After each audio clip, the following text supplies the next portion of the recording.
Ay, skazaltira kicks. Anao fandehana aloha? Tsy azony an'inona. Inona ty natao la rehefa le Inona indray ty? zay anareo le tsomotsomoten zay. Rehefa anina ve rehefa Io mba teneno le zao rehefa rehefa misy sôra de fa tosy zaho misozy raha misy revo le kiovaina de atsovy fa za tsy tsoka na inona nomelona amina vekisina rehefa mamelahatra fiainana le manjina le makafy saina na fasoloana fanjina sabila fifaliana na vola aza tsara ina ohatra polisy manao fanamina tsy ina rehefa vony bosy tapakrantsiro Vahelede. tsisy kozy tapakrantsiro de menamenina sandritsirama zanaverina na tikliana tsirotsiverina rehefa mitotona ny farany herinandro tseky mpandekama de fa eny tamboanjo ampitombo lisitry ny adalana vita tsy malala mody raha tsy valaky ny ritra de malay atsompanaka no igay la la la la la la la la la la la la la la la la rehefa sendra amin'ny akama mafinaritra amin'ny fahorina zananjara saramanitra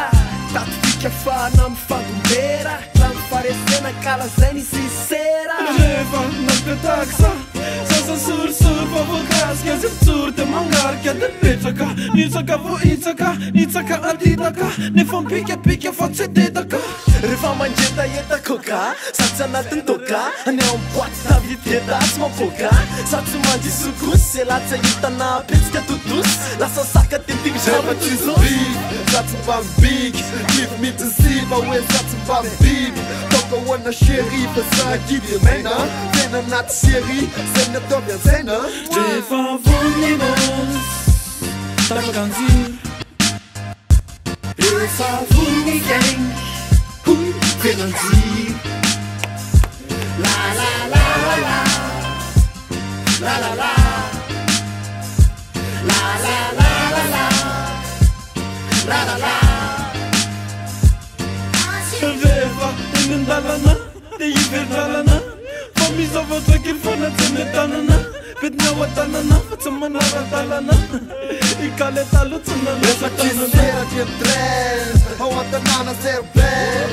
bandakama dia game junig beles yo satsy mba mandaingy zay ny beles yo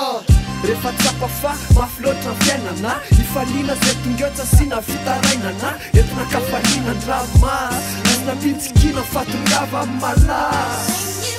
rehefa bozaka marera bandika miasy tsangana ifo malaina anampiasana facebook stitiny toanaina zay tsy akitana fa bentanora toanay